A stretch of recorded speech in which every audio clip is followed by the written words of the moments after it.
Il est 20h. Voici les titres de ce journal. Notre enjeu de pouvoir ce soir est question sur l'avenir de l'Afghanistan. L'armée américaine quitte le territoire et les talibans entendent bien en profiter. L'Afghanistan en proie à la guerre civile. Alors que l'armée américaine se retire, les talibans passent à l'attaque et poussent les soldats de l'armée régulière à se réfugier au Tadjikistan voisin. L'État afghan mobilise militaires et miliciens pour répliquer. Inexorable avancée des talibans en Afghanistan. Pour la première fois depuis des mois, les frappes ont eu lieu à Kaboul et visaient un membre du gouvernement. Talibans qui promettent de ne pas s'arrêter là. L'étau des talibans se resserre en Afghanistan. Contrôle désormais d'une 6e capitale provinciale. Elles tombent les unes après les autres. Et dans 3 semaines, retrait des États-Unis après 20 ans de présence. Les talibans pratiquement aux portes de Kaboul ce soir. Ils ont fait tomber Kandahar, la 2e ville du pays. 20 ans après avoir protégé Oussama Ben Laden, on se demandera s'ils sont toujours aussi radicaux. On s'interrogera aussi avec vous, Maryse Burgos, sur l'étonnante attitude des Américains qui semblent ne s'intéresser qu'à l'évacuation de leurs ressortissants. La prise de pouvoir des talibans ne semble plus être qu'une question d'heure en Afghanistan. Le président en exercice a, semble-t-il, quitté le pays tout à l'heure. Le rapatriement des ressortissants étrangers s'accélère pour les Américains, mais aussi pour les Français.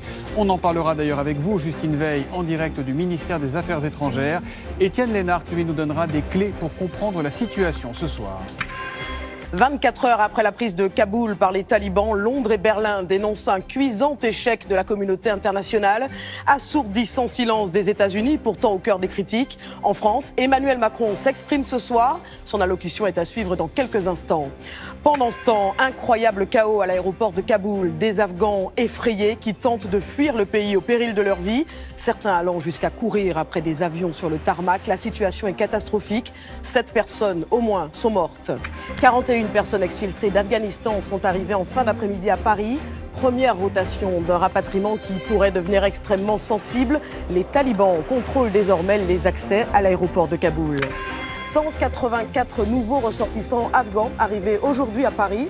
Plusieurs maires de gauche favorables à leur accueil, seulement le sujet est explosif. Tension à l'échelle internationale. La réalité du terrain est-elle en train d'égratigner le discours policé des talibans? Plusieurs épisodes de violence filmés par des habitants au péril de leur vie. 5 jours après la prise de Kaboul, les masques commencent à tomber. En Afghanistan, nous nous arrêterons sur le sort des femmes 1 semaine après la prise de pouvoir des talibans, car malgré les promesses, elles sont déjà plusieurs à ne plus pouvoir travailler. Comment s'organisent les évacuations d'Afghanistan, l'un des ponts aériens les plus difficiles de l'histoire, selon les mots de Joe Biden. Le président américain reconnaît qu'il ne peut pas promettre l'issue finale de ces départs précipités. Des dizaines de milliers d'Afghans cherchent toujours désespérément à fuir leur pays. À la une, cette mise en garde des talibans aux Américains s'ils décident de retarder leur départ de Kaboul. Aucun délai accordé ou alors il y aura des conséquences. Le message est limpide. Cyril Payen, correspondant pour France 24, sera en direct avec nous dans un instant. Nouvelle injonction des talibans ce mardi, uniquement des Occidentaux, interdiction d'évacuer des Afghans qualifiés, une prise de pouvoir des talibans qui s'accentue considérablement, document exceptionnel à découvrir dans cette édition. L'horloge tourne en Afghanistan. Mardi prochain, au plus tard, les troupes américaines quitteront le pays. Départ qui précipite la fin des évacuations. Demain jeudi décollera le dernier avion français. L'avenir s'assombrit pour tous ceux qui cherchent encore à fuir. Dramatique bascule à Kaboul, double attentat aujourd'hui aux abords de l'aéroport. Le porte-parole des talibans fait état de 52 blessés, 13 à 20 morts. Le Pentagone annonce de son côté le décès de plusieurs militaires américains. Cyril Payen, envoyé spécial de France 24, sera en direct avec nous. Et toute la question ce soir est de savoir quelle organisation se cache derrière ces attaques. Pas encore de revendication. Le groupe État islamique est-il impliqué? C'est ce que nous tenterons de savoir. Kaboul plongé dans la crainte de nouveaux attentats. Les explosions d'hier ont fait des dizaines de victimes, dont de nombreux militaires américains. Et Joe Biden n'a pas caché sa profonde émotion en direct à la télévision. On sera depuis Kaboul avec Cyril Payen. Ils sont déjà près de 3000 arrivés en France. Nous verrons dans ce journal comment sont accueillis les réfugiés afghans. Alors que le pont aérien continue malgré la situation, la France reconnaît aujourd'hui des premiers contacts avec des responsables talibans. Nous serons avec Diane Slinger au Quai d'Orsay.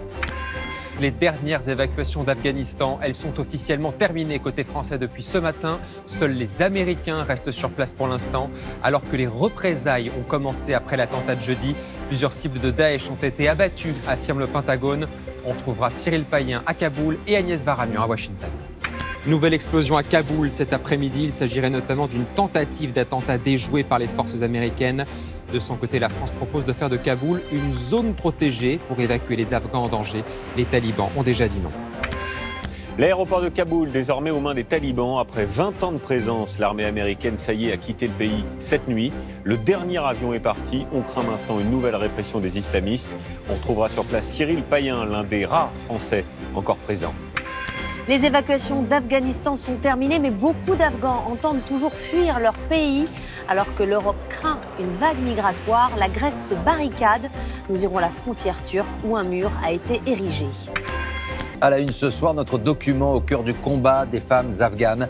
Elles défient le pouvoir des talibans. Notre équipe était à leur côté aujourd'hui. Direction Kaboul dans un instant. Pour ceux qui s'interrogeaient sur le nouveau visage des talibans, la première réponse avec un décret publié aujourd'hui concernant la présence des femmes à l'université. Dorothée Olyric se rend au duplex de Kaboul. Elle est allée à la rencontre des franco-afghans qui rêvent de rejoindre l'Hexagone. Dans le reste de l'actualité, les talibans affirment contrôler désormais tout l'Afghanistan après la chute de la dernière poche de résistance, la vallée du Panjshir, qui jusqu'ici n'était jamais tombée entre leurs mains. Les talibans dévoilent leur gouvernement et promettent d'appliquer la charia. Nous verrons à quoi ressemble déjà l'Afghanistan sous leur contrôle. Nos reporters sont allés à la rencontre d'artistes qui vivent dans la peur. Un avion a pu décoller d'Afghanistan avec 200 civils étrangers à son bord. Une concession des talibans, alors que jour après jour, leur régime se durcit.